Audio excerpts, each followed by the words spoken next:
ਖਬਰਾਂ ਦੇ ਬੁਲੇਟਿਨ ਦੇ ਸਪਾਂਸਰ ਨੇ ਰੀਅਲਟਰ ਗੁਰਜਿੰਦਰ ਸਿੰਘ ਰੰਧਾਵਾ। ਹਰ ਤਰ੍ਹਾਂ ਦੀ ਪ੍ਰਾਪਰਟੀ ਖਰੀਦਣ ਤੇ ਵੇਚਣ ਲਈ ਤੁਸੀਂ ਕਾਲ ਕਰ ਸਕਦੇ ਹੋ। ਪ੍ਰਵਾਸੀਆਂ ਦੇ ਲਈ ਮੁੜ ਦਰਵਾਜ਼ੇ ਖੋਲਣਗੇ ਡੋਨਲਡ ਟਰੰਪ। ਸਿਗਨਲ ਚੈਟ ਵਿਵਾਦ ਮਾਮਲੇ 'ਚ ਟਰੰਪ ਨੇ ਅਮਰੀਕਾ ਦੇ ਰਾਸ਼ਟਰੀ ਸੁਰੱਖਿਆ ਸਲਾਹਕਾਰ ਨੂੰ ਹਟਾਇਆ। ਭਾਰਤ ਅੱਤਵਾਦੀ ਹਮਲੇ ਦਾ ਦੇਵੇ ਜਵਾਬ, ਜੇਡੀ ਵੈਂਸ ਨੇ ਦਿੱਤੀ ਸਲਾਹ। ਅਮਰੀਕਾ 'ਚ ਪਾਰਸਲ ਘੁਟਾਲੇ 'ਚ ਭਾਰਤੀ ਗੁਜਰਾਤੀ ਨੂੰ ਮਿਲੀ ਸਜ਼ਾ। ਕੈਨੇਡਾ 'ਚ 4 ਪੰਜਾਬੀਆਂ ਤੇ ਲੱਗੇ 18 ਕਰੋੜ ਦੀ ਚੋਰੀ ਦੇ ਦੋਸ਼। ਚੀਨ ਨੇ ਕੀਤਾ ਦਾਅਵਾ ਅਮਰੀਕਾ ਤੋਂ ਫੈਲਿਆ ਸੀ ਕੋਵਿਡ-19। ਹੁਣ ਇਹਨਾਂ ਖਬਰਾਂ ਦਾ ਵਿਸਤਾਰ। ਇਸ ਦੇ ਨਾਲ ਹੀ ਦੇਸ਼ ਤੇ ਵਿਦੇਸ਼ ਨਾਲ ਜੁੜੀਆਂ ਹੋਈਆਂ तमाम ਖਬਰਾਂ। ਪ੍ਰਵਾਸੀਆਂ ਲਈ ਅਮਰੀਕਾ ਦੇ ਦਰਵਾਜ਼ੇ ਮੁੜ ਖੁੱਲਣ ਜਾ ਰਹੇ ਹਨ, ਪਰ ਇਸ ਵਾਰ $3500 ਤੱਕ ਦੀ ਫੀਸ ਅਦਾ ਕਰਨੀ ਹੋਵੇਗੀ ਅਤੇ ਇਮੀਗ੍ਰੇਸ਼ਨ ਵਾਲੇ ਫੜ ਕੇ ਡਿਪੋਰਟ ਵੀ ਨਹੀਂ ਕਰਨਗੇ। ਜੀ ਹਾਂ, ਟਰੰਪ ਸਰਕਾਰ ਇਮੀਗ੍ਰੇਸ਼ਨ ਤੋਂ ਵੀ ਅਰਬਾਂ ਡਾਲਰ ਕਮਾਉਣਾ ਚਾਹੁੰਦੀ ਹੈ ਅਤੇ ਜਲਦੀ ਨਵੇਂ ਨਿਯਮ ਲਾਗੂ ਕੀਤੇ ਜਾ ਰਹੇ ਹਨ। ਨਵੇਂ ਨਿਯਮ ਸਿਰਫ ਨਵੇਂ ਪ੍ਰਵਾਸੀਆਂ ਵਾਸਤੇ ਹੋਣਗੇ ਅਤੇ ਪਹਿਲਾਂ ਤੋਂ ਮੌਜੂਦ ਗੈਰ ਕਾਨੂੰਨੀ ਪ੍ਰਵਾਸੀਆਂ ਨੂੰ ਕੋਈ ਫਾਇਦਾ ਨਹੀਂ ਹੋਵੇਗਾ। ਹਾਊਸ ਆਫ ਰਿਪਰੈਜ਼ੈਂਟੇਟਿਵਸ ਦੀ ਨਿਆਂ ਕਮੇਟੀ ਵੱਲੋਂ ਇਮੀਗ੍ਰੇਸ਼ਨ ਸੁਧਾਰਾਂ ਵਾਲਾ ਬਿੱਲ ਅੱਗੇ ਵਧਾ ਦਿੱਤਾ ਗਿਆ, ਜਿਸ ਤਹਿਤ ਪਹਿਲੀ ਵਾਰ ਪਨਾਹ ਦਾ ਦਾਅਵਾ ਕਰਨ ਵਾਲਿਆਂ ਤੋਂ ਘੱਟੋ-ਘੱਟ $1000 ਫੀਸ ਵਸੂਲ ਕੀਤੀ ਜਾਵੇਗੀ, ਜਦਕਿ ਬਗੈਰ ਦਸਤਾਵੇਜ਼ਾਂ ਵਾਲੇ ਬੱਚਿਆਂ ਨੂੰ ਸਪਾਂਸਰ ਕਰਨ ਵਾਲੇ ਅਮਰੀਕਾ ਵਾਸੀਆਂ ਨੂੰ $3500 ਦੇਣੇ ਹੋਣਗੇ। ਇਸੇ ਤਰ੍ਹਾਂ ਕੰਮ ਕਰਨ ਦੀ ਇਜਾਜ਼ਤ ਮੰਗਣ ਵਾਲਿਆਂ ਨੂੰ $550 ਫੀਸ ਵੱਖਰੇ ਤੌਰ ਤੇ ਦੇਣੀ ਹੋਵੇਗੀ। ਇਮੀਗ੍ਰੇਸ਼ਨ ਅਦਾਲਤ ਨੇ ਪਨਾਹ ਦਾ ਦਾਅਵਾ ਰੱਦ ਕਰ ਦਿੱਤਾ ਹੈ ਤਾਂ ਸੰਬੰਧਿਤ ਪ੍ਰਵਾਸੀ ਨੂੰ ਸੈਲਫ ਡਿਪੋਰਟ ਹੋਣ ਦੇ ਹੁਕਮ ਦਿੱਤੇ ਜਾਣਗੇ। ਇਮੀਗ੍ਰੇਸ਼ਨ ਮਾਹਰਾਂ ਦਾ ਮੰਨਣਾ ਹੈ ਕਿ ਜਿੰਨੇ ਪ੍ਰਵਾਸੀ ਅਮਰੀਕਾ ਤੋਂ ਡਿਪੋਰਟ ਕੀਤੇ ਜਾਣਗੇ, ਉਸ ਆંકੜੇ ਤੋਂ ਤਕਰੀਬਨ ਅੱਧਿਆਂ ਨੂੰ ਅਮਰੀਕਾ ਦਾਖਲ ਹੋਣ ਦੀ ਇਜਾਜ਼ਤ ਮਿਲ ਸਕਦੀ ਹੈ।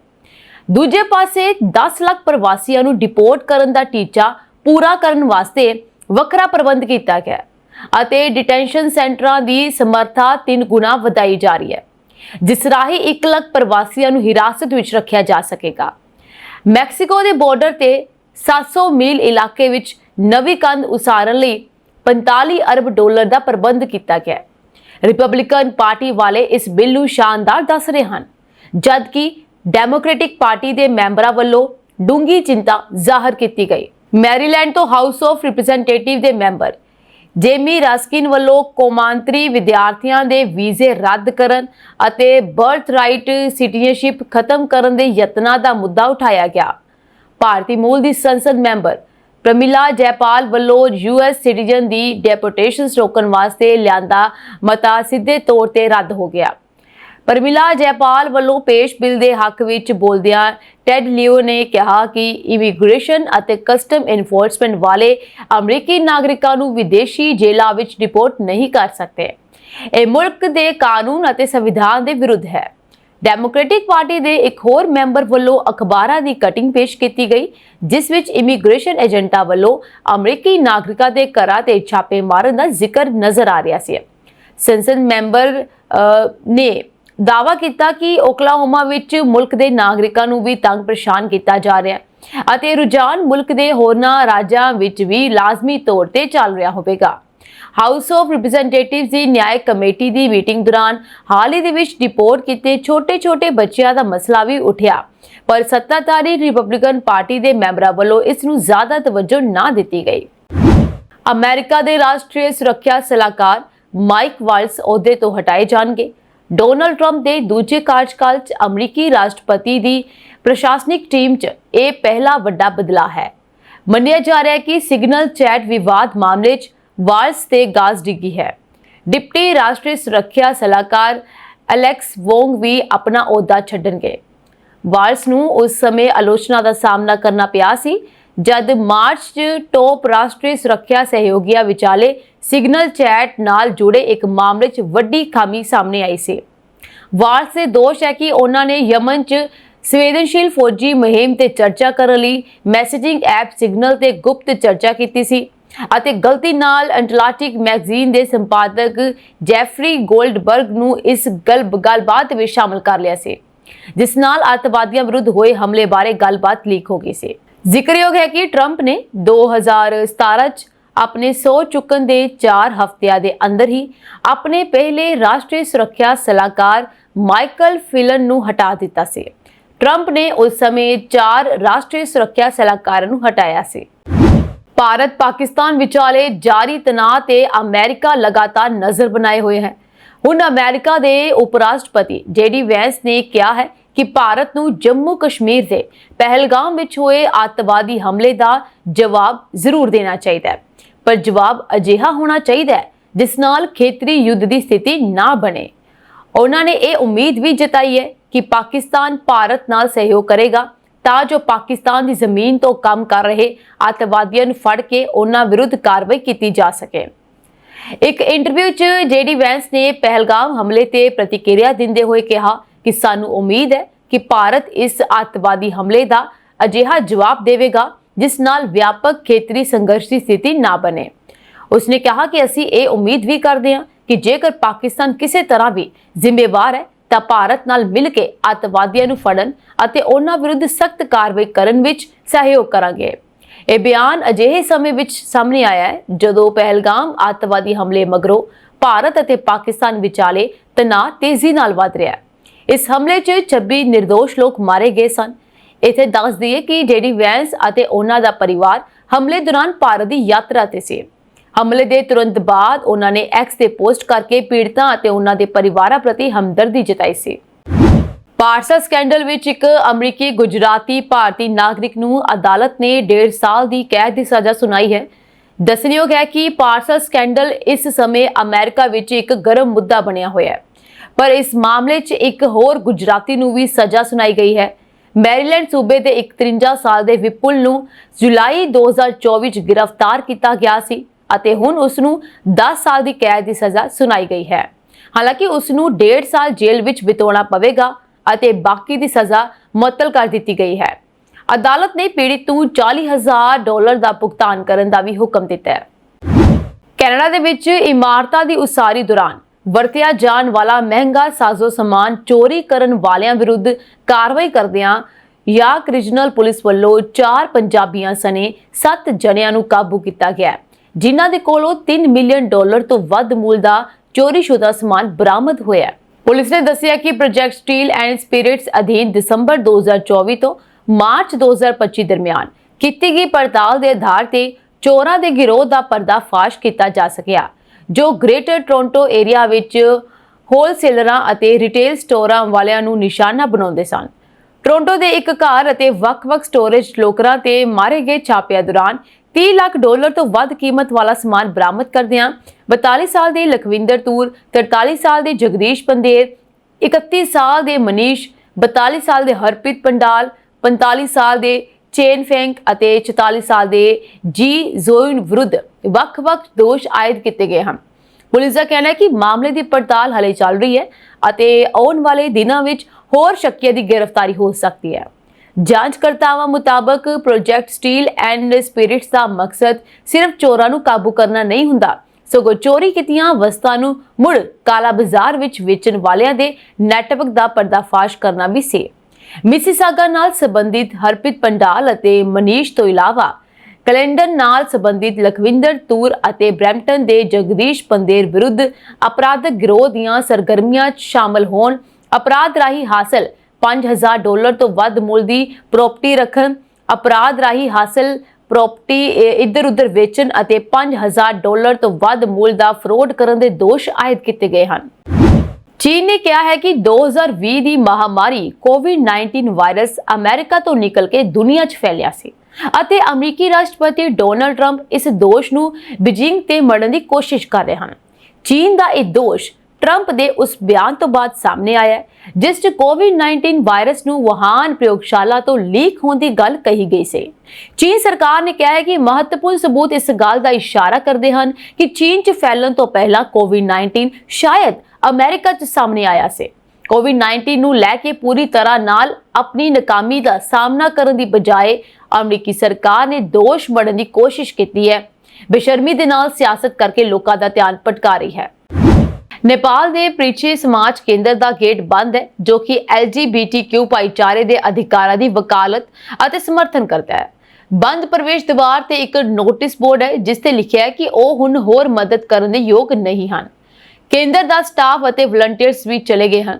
ਇਹ ਸਥਿਤੀ ਡੋਨਾਲਡ ਟਰੰਪ ਦੇ ਅਮਰੀਕੀ ਰਾਸ਼ਟਰਪਤੀ ਵਜੋਂ ਸੱਤਾ ਵਿੱਚ ਆਉਣ ਤੋਂ ਬਾਅਦ ਪੈਦਾ ਹੋਈ ਹੈ, ਕਿਉਂਕਿ ਉਹਨਾਂ ਦੇ ਪ੍ਰਸ਼ਾਸਨ ਨੇ ਮਾਨਵਤਾਵਾਦੀ ਸਹਾਇਤਾ ਏਜੰਸੀ US ਇੰਟਰਨੈਸ਼ਨਲ ਡਿਵੈਲਪਮੈਂਟ ਦੇ ਕੰਮਕਾਜ ਨੂੰ ਸੀਮਿਤ ਕਰਨਾ ਸ਼ੁਰੂ ਕਰ ਦਿੱਤਾ ਹੈ, ਜੋ ਕਿ ਨੇਪਾਲ ਦੇ LGBTQ यानी कि ਲੈਸਬੀਅਨ, ਗੇ ਜਾਂ ਫਿਰ ਬਾਈਸੈਕਸ਼ੂਅਲ, ਟਰਾਂਸਜੈਂਡਰ, ਕਵੇਅਰ ਅਤੇ ਉਹ ਸਾਰੇ ਜਿਨ੍ਹਾਂ ਦਾ ਜਿਨਸੀ ਰੁਝਾਨ ਸਮਾਜਿਕ ਨਿਯਮਾਂ ਤੋਂ ਵੱਖਰਾ ਹੈ, ਇਸ ਭਾਈਚਾਰੇ ਦਾ ਇੱਕ ਵੱਡਾ ਵਿੱਤੀ ਸਮਰਥਕ ਰਿਹਾ ਹੈ। ਅਮਰੀਕੀ ਸਹਾਇਤਾ ਫੰਡਿੰਗ ਵਿੱਚ ਕਟੌਤੀ ਹਜ਼ਾਰਾਂ ਲੋਕਾਂ ਨੂੰ ਸਹਾਇਤਾ ਤੋਂ ਬਿਨਾਂ ਛੱਡ ਦਿੰਦੀ ਹੈ। ਇਹ ਨੇਪਾਲ ਦੇ ਵੱਧ ਰਹੇ ਸਮਲਿੰਗੀ ਭਾਈਚਾਰੇ ਲਈ ਇੱਕ ਬੇਮਿਸਾਲ ਝਟਕਾ ਹੈ, ਜਿਸ ਨੇ ਹਾਲ ਹੀ ਦੇ ਸਾਲਾਂ ਵਿੱਚ ਮਹੱਤਵਪੂਰਨ ਤਰੱਕੀ ਕੀਤੀ ਹੈ। ਇੱਕ ਸਾਬਕਾ ਸੰਸਦ ਮੈਂਬਰ ਅਤੇ ਪ੍ਰਮੁੱਖ LGBTQ ਕਮਿਊਨਿਟੀ ਅਧਿਕਾਰ ਕਾਰਕੁਨ ਸੁਨੀਲ ਬਾਬੂ ਪੰਤ, ਜਿਨ੍ਹਾਂ ਨੇ ਜਨਤਕ ਤੌਰ ਤੇ ਆਪਣੇ ਆਪ ਨੂੰ ਸਮਲਿੰਗੀ ਘੋਸ਼ਿਤ ਕੀਤਾ ਹੈ, ਉਹਨਾਂ ਨੇ ਕਿਹਾ ਕਿ ਇਹ ਇੱਕ ਵੱਡਾ ਸੰਕਟ ਹੈ। ਜਦੋਂ ਭਾਈਚਾਰੇ ਨੂੰ ਸਲਾਹ ਜਾਂ ਸਹਾਇਤਾ ਦੀ ਲੋੜ ਹੈ ਤਾਂ ਇਹ ਗੈਰ ਹਾਜ਼ਰ ਹੈ। ਲੋਕ ਦੁਬਾਰਾ ਇਕਲਤਾ ਵਿੱਚ ਜਾ ਰਹੇ ਹਨ। ਸੋ ਪਿਛਲੇ ਕੁਝ ਸਾਲਾਂ ਵਿੱਚ ਨੇਪਾਲ ਦੇ LGBTQ ਭਾਈਚਾਰੇ ਨੇ ਆਪਣੇ ਅਧਿਕਾਰਾਂ ਨੂੰ ਸੁਰੱਖਿਅਤ ਕਰਨ ਵਿੱਚ ਤੇਜ਼ੀ ਨਾਲ ਤਰੱਕੀ ਕੀਤੀ ਹੈ। ਨੇਪਾਲ ਏਸ਼ੀਆ ਦਾ ਪਹਿਲਾ ਦੇਸ਼ ਬਣ ਗਿਆ ਹੈ ਜਿਸ ਨੇ ਸਮਲਿੰਗੀ ਵਿਆਹ ਦੀ ਆਗਿਆ ਦਿੱਤੀ ਹੈ। 2015 ਵਿੱਚ ਇਸ ਦੇਸ਼ 'ਚ ਅਪਣਾਏ ਗਏ ਸੰਵਿਧਾਨ ਵਿੱਚ ਸਪਸ਼ਟ ਤੌਰ ਤੇ ਕਿਹਾ ਗਿਆ ਕਿ ਜਿਨਸੀ ਰੁਝਾਨ ਦੇ ਆਧਾਰ ਤੇ ਕੋਈ ਵਿਤਕਰਾ ਨਹੀਂ ਹੋ ਸਕਦਾ। ਅਮਰੀਕਾ LGBTQ ਅਧਿਕਾਰ ਮੁਹਿੰਮ ਲਈ ਸਭ ਤੋਂ ਵੱਡੇ ਦਾਨੀਆਂ ਵਿੱਚੋਂ ਇੱਕ ਸੀ। ਕੈਨੇਡਾ ਦੇ BC 'ਚ ਟਰੱਕ ਡਰਾਈਵਰ ਕੁਝ ਜ਼ਿਆਦਾ ਹੀ ਲਾਪਰਵਾਹੀ ਵਰਤਦੇ ਮਹਿਸੂਸ ਹੋ ਰਹੇ ਹਨ, ਜਿੱਥੇ ਓਵਰਪਾਸ ਨਾਲ ਟੱਕਰ ਦੀਆਂ ਘਟਨਾਵਾਂ ਆਮ ਹੋ ਚੁੱਕੀਆਂ ਹਨ। ਫਰੇਜ਼ਰ ਵੈਲੀ ਵਿੱਚ ਦੋ ਵੱਖ-ਵੱਖ ਕੰਪਨੀਆਂ ਦੇ ਟਰੱਕ ਓਵਰਪਾਸ ਨਾਲ ਟਕਰਾਉਣ ਦੀ ਰਿਪੋਰਟ ਸਾਹਮਣੇ ਆਈ ਹੈ, ਜਿਨ੍ਹਾਂ ਵਿੱਚ ਇੱਕ ਹਾਦਸਾ ਚਿਲੀਵੇਕ ਵਿਖੇ ਹੋਇਆ। ਸੋ ਚਿਲੀਵੇਕ ਹਾਈਵੇ 1 ਤੇ ਵਾਪਰਿਆ ਹੈ। BC ਹਾਈਵੇ ਪੈਟਰੋਲ ਦੇ ਕਾਰਪੋਰਟਲ ਮਾਈਕਲ ਮੈਕਲਾਫਲਿਨ ਨੇ ਦੱਸਿਆ ਕਿ ਟਰੱਕ ਨੇ ਸਿਰਫ ਓਵਰਪਾਸ ਨੂੰ ਟੱਕਰ ਹੀ ਨਹੀਂ ਮਾਰੀ, ਸਗੋਂ ਇਸ ਦੇ ਹੇਠਾਂ ਫਸ ਗਿਆ। ਬਿਨਾਂ ਸ਼ੱਕ ਓਵਰਪਾਸ ਨੂੰ ਨੁਕਸਾਨ ਪੁੱਜਾ, ਪਰ ਹਾਈਵੇ ਤੋਂ ਲੰਘਣ ਵਾਲਿਆਂ ਨੂੰ ਵੀ ਮੁਸ਼ਕਲਾਂ ਦਾ ਸਾਹਮਣਾ ਕਰਨਾ ਪਿਆ। ਪਹਿਲੇ ਹਾਦਸੇ ਤੋਂ ਤਕਰੀਬਨ 2 ਘੰਟੇ ਬਾਅਦ ਇੱਕ ਹੋਰ ਓਵਰਸਾਈਜ਼ ਟਰੱਕ ਐਬਸਫੋਰਡ ਵਿਖੇ ਕਲੀਅਰ ਬਰੂਕ ਰੋਡ ਅਤੇ ਸਾਊਥ ਫਰੇਜ਼ਰ ਵੇ ਨੇੜੇ ਟੈਲੀਕਾਮ ਦੀਆਂ ਤਾਰਾਂ ਦੇ ਨਾਲ ਉਲਝ ਗਿਆ। ਤਾਰਾਂ ਨੂੰ ਨੁਕਸਾਨ ਪੁੱਜਣ ਕਾਰਨ ਰੋਜ਼ਰਜ਼ ਅਤੇ ਟੈਲਸ ਦੇ ਗ੍ਰਾਹਕਾਂ ਨੂੰ ਖਮਿਆਜ਼ਾ ਭੁਗਤਣਾ ਪਿਆ, ਜਦਕਿ ਇੱਕ ਟੈਲੀਫੋਨ ਪੋਲ ਅਤੇ ਸਟਰੀਟ ਲਾਈਟ ਪੋਲ ਵੀ ਪੁੱਟੇ ਗਏ। ਹਾਦਸੇ ਮਗਰੋਂ 12 ਘੰਟੇ ਤੱਕ ਸੜਕ ਬੰਦ ਰਹੀ ਅਤੇ ਟੈਲੀਫੋਨ ਤੇ ਇੰਟਰਨੈਟ ਸੇਵਾਵਾਂ ਪ੍ਰਭਾਵਿਤ ਹੋਈਆਂ। BC ਦੇ ਟਰਾਂਸਪੋਰਟੇਸ਼ਨ ਮੰਤਰਾਲੇ ਮੁਤਾਬਕ ਰਿਆਨਸਨ ਟਰਾਂਸਪੋਰਟ ਅਤੇ ਪ੍ਰਾਈਮ ਫਲੈਟਬੈਡ ਲਿਮ ਦੇ ਟਰੱਕਾਂ ਨੇ ਹਾਦਸਿਆਂ ਨੂੰ ਅੰਜਾਮ ਦਿੱਤਾ। ਇਹ ਦੋਵੇਂ ਕੰਪਨੀਆਂ ਅਲਬਰਟਾ ਨਾਲ ਸੰਬੰਧਿਤ ਦੱਸੀਆਂ ਜਾ ਰਹੀਆਂ ਹਨ। ਕੈਨੇਡਾ ਵਿੱਚ 2 ਸਾਲ ਪਹਿਲਾਂ ਵਾਪਰੇ ਰਾਕੇਸ਼ ਜੋਸ਼ੀ ਕਤਲकांड ਦੀ ਪੜਤਾਲ ਕਰ ਰਹੀ ਪੁਲਿਸ ਵੱਲੋਂ ਇੱਕ ਸ਼ੱਕੀ ਨੂੰ ਗ੍ਰਿਫਤਾਰ ਕੀਤਾ ਗਿਆ ਹੈ। ਯਾਰਕ ਰੀਜਨਲ ਪੁਲਿਸ ਨੇ ਦੱਸਿਆ ਕਿ 51 ਸਾਲ ਦੇ ਅਲੈਗਜ਼ੈਂਡਰ ਚੈਰਨੀਐਕ ਵਿਰੁੱਧ ਪਹਿਲੇ ਦਰਜੇ ਦੀ ਹੱਤਿਆ ਦੇ ਦੋਸ਼ ਆਇਦ ਕੀਤੇ ਗਏ। ਓਨਟਾਰੀਓ ਦੇ ਵੌਨ ਸ਼ਹਿਰ ਵਿੱਚ ਮੋਰਗੇਜ ਬ੍ਰੋਕਰ ਵਜੋਂ ਕੰਮ ਕਰਦੇ ਰਾਕੇਸ਼ ਉਰਫ ਰਿਕ ਜੋਸ਼ੀ ਦੀ ਲਾਸ਼ ਉਸਦੇ ਘਰ ਵਿੱਚੋਂ ਮਿਲੀ ਸੀ। ਪੁਲਿਸ ਦੇ ਮੁਤਾਬਕ ਮੇਜਰ ਮੈਕੈਂਜੀ ਡਰਾਈਵ ਵੈਸਟ ਅਤੇ ਬੈਥਰਸ ਸਟਰੀਟ ਨੇੜੇ ਲੈਸਕਿਨ ਡਰਾਈਵ ਤੇ ਸਥਿਤ ਘਰ ਵਿੱਚ ਅਫਸਰ ਦਾਖਲ ਹੋਏ ਤਾਂ ਇੱਕ ਸ਼ਖਸ ਧਰਤੀ ਤੇ ਪਿਆ ਮਿਲਿਆ, ਜਿਸ ਦੇ ਸਿਰ ਤੇ ਵੱਡਾ ਜ਼ਖਮ ਨਜ਼ਰ ਆ ਰਿਹਾ ਸੀ ਅਤੇ ਉਸ ਨੂੰ ਮੌਕੇ ਤੇ ਹੀ ਮ੍ਰਿਤਕ ਕਰਾਰ ਦੇ ਦਿੱਤਾ ਗਿਆ। ਰਿਕ ਜੋਸ਼ੀ ਦੀ ਮੌਤ ਨੂੰ ਕਤਲ ਮੰਨਦਿਆਂ ਪੁਲਿਸ ਵੱਲੋਂ ਕਾਲੇ ਰੰਗ ਦੀ ਪੋਰਸ਼ ਗੱਡੀ ਦੀ ਸ਼ਨਾਖਤ ਕੀਤੀ ਗਈ। ਇਸ ਤੋਂ ਇਲਾਵਾ ਪੁਲਿਸ ਨੇ ਸ਼ੱਕੀ ਦੀਆਂ ਤਸਵੀਰਾਂ ਵੀ ਮੀਡੀਆ ਨਾਲ ਸਾਂਝੀਆਂ ਕੀਤੀਆਂ। ਲੰਮੀ ਉਡੀਕ ਤੋਂ ਬਾਅਦ ਆਖਰਕਾਰ ਅਲੈਗਜ਼ੈਂਡਰ ਪੁਲਿਸ ਅੜਿੱਕੇ ਆ ਗਿਆ ਅਤੇ ਕਾਲੀ ਪੋਰਸ਼ ਗੱਡੀ ਵੀ ਬਰਾਮਦ ਹੋ ਗਈ। ਦੂਜੇ ਪਾਸੇ 9 ਸਾਲ ਦੇ ਬੱਚੇ ਨੂੰ ਅਗਵਾ ਕਰਨ ਦੇ ਦੋਸ਼ਾਂ ਦਾ ਸਾਹਮਣਾ ਕਰ ਰਹੇ ਬ੍ਰੈਂਪਟਨ ਦੇ ਮਨੋਜ ਵਿਰੁੱਧ ਮੁਕੱਦਮਾ ਨਹੀਂ ਚਲਾਇਆ ਜਾਵੇਗਾ। ਮਨੋਜ ਆਪਣੀ ਵਕੀਲ ਦੇ ਨਾਲ ਸੋਲਟ ਸੈਂਟ ਮੈਰੀ ਦੀ ਸੁਪੀਰੀਅਰ ਕੋਰਟ ਵਿੱਚ ਪੇਸ਼ ਹੋਇਆ ਅਤੇ ਅਦਾਲਤ ਨੂੰ ਦੱਸਿਆ ਗਿਆ ਕਿ ਮਾਮਲਾ ਬਾਹਰੋਂ ਬਾਹਰ ਸੁਲਝਾ ਲਿਆ ਗਿਆ ਹੈ। ਮਾਮਲਾ ਖਤਮ ਕਰਨ ਦੇ ਮੁੱਦੇ 21 ਮਈ ਨੂੰ ਸੁਣਵਾਈ ਹੋਵੇਗੀ।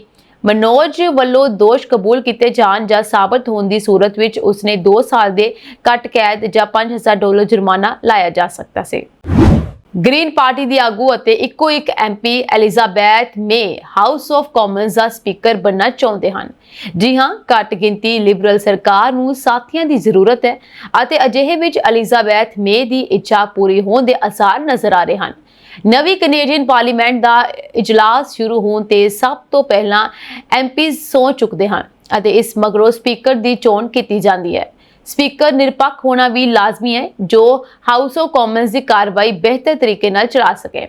ਅਜਿਹੇ 'ਚ ਐਲਿਜ਼ਾਬੈਥ ਮੇ ਇਸ ਅਹੁਦੇ ਲਈ ਪੂਰੀ ਤਰ੍ਹਾਂ ਫਿੱਟ ਨਜ਼ਰ ਆਉਂਦੇ ਹਨ। ਸੀਟੀਵੀ ਨਾਲ ਗੱਲਬਾਤ ਕਰਦਿਆਂ ਗ੍ਰੀਨ ਪਾਰਟੀ ਦੀ ਆਗੂ ਨੇ ਕਿਹਾ ਕਿ ਉਹਨਾਂ ਨੂੰ ਸਪੀਕਰ ਦੀ ਜ਼ਿੰਮੇਵਾਰੀ ਨਿਭਾਉਣੀ ਬੇहद ਪਸੰਦ ਹੈ।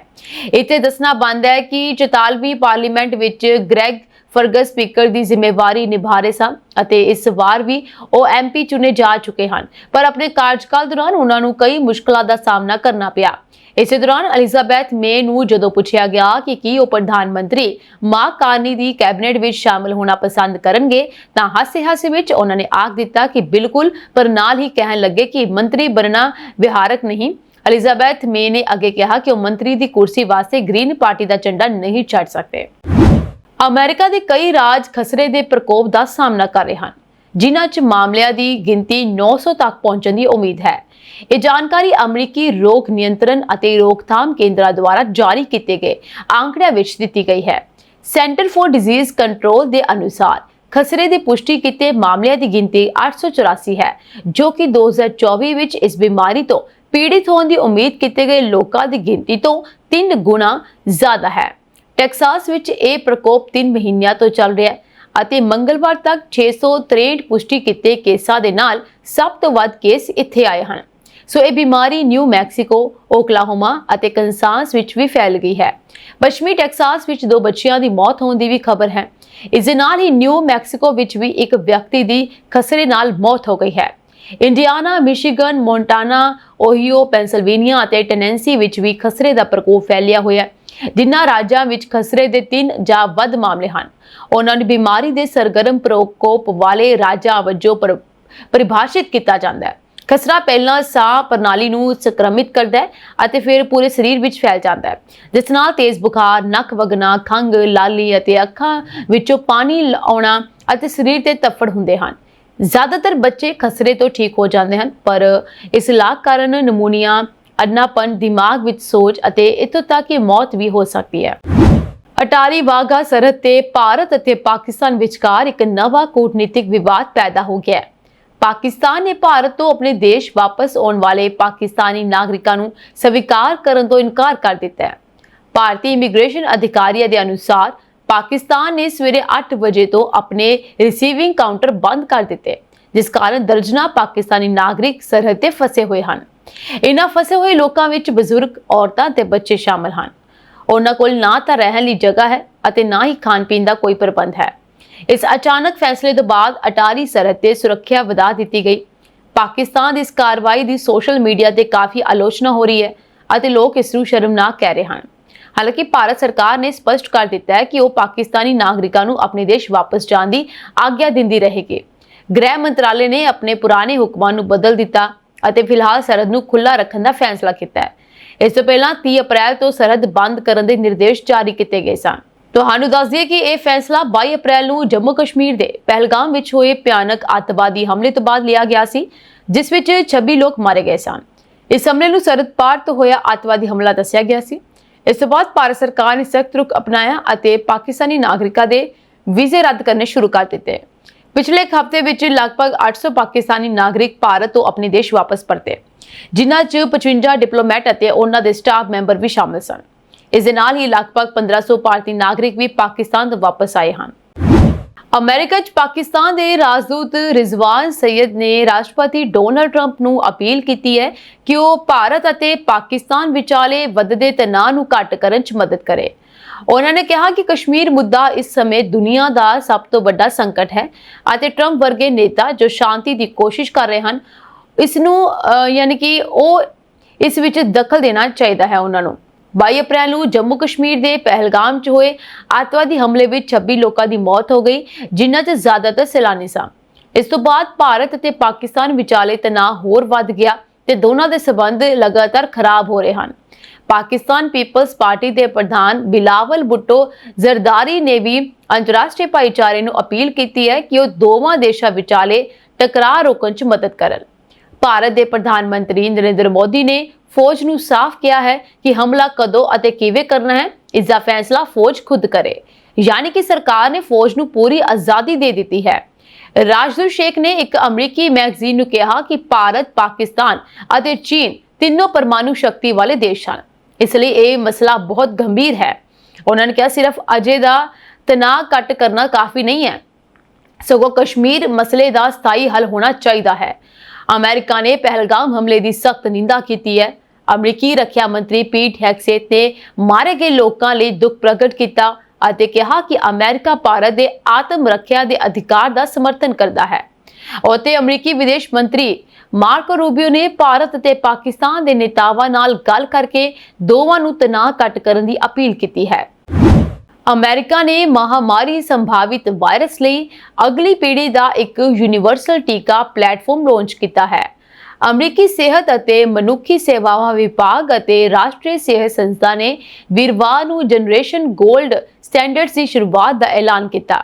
ਉਹਨਾਂ ਨੇ ਕਿਹਾ ਕਿ ਇਹ ਇੱਕ ਅਗਲੀ ਪੀੜ੍ਹੀ ਦਾ ਯੂਨੀਵਰਸਲ ਟੀਕਾ ਪਲੇਟਫਾਰਮ ਹੈ ਜੋ ਮਹਾਮਾਰੀ ਸੰਭਾਵਿਤ ਵਾਇਰਸ ਦਾ ਮੁਕਾਬਲਾ ਕਰਨ ਲਈ ਤਿਆਰ ਕੀਤਾ ਗਿਆ ਹੈ। NIH ਅਨੁਸਾਰ ਇਹ ਪਲੇਟਫਾਰਮ BPL यानी कि इनएक्टिवेटेड पूरे वायरस पहुंच ਤੇ ਆਧਾਰਿਤ ਹੈ ਜੋ ਕਿ ਰਵਾਇਤੀ ਟੀਕਾ ਟੈਕਨੋਲੋਜੀ ਦਾ ਇੱਕ ਉન્નਤ ਰੂਪ ਹੈ।